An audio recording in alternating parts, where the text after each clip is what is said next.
কোনো হরিভক্ত, কোনো কৃষ্ণ ভক্ত, কোনো রাম ভক্ত যদি মহাদেবকে মান করে বা যদি মহাদেবকে অবমাননা করে বা যদি বলে আমি শিবকে মানি না, মনে রাখবে তার কখনো হরিভজন সার্থক হয় না, তার কৃষ্ণ ভজন কখনো সার্থক হয় না।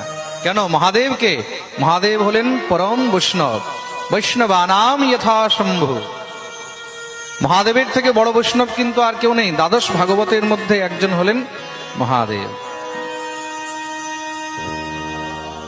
খুব মন দিয়ে শুনবে। ভাগবত পরম ভক্তদের মধ্যে, পরম বৈষ্ণবদের মধ্যে, পরম ভাগবতের মধ্যে একজন হলেন দেবাদিদেব মহাদেব। তার জন্য যদি হরির ভজন করতে হয় তাহলে হরেরও ভজন করিতে হইবে। হর কৃপা ছাড়া হরি কৃপা সম্ভব নয়।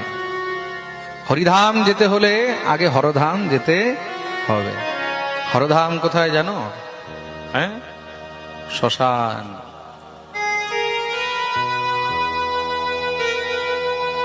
মহাদেবের ঘর কোথায়? হ্যাঁ, শ্মশান।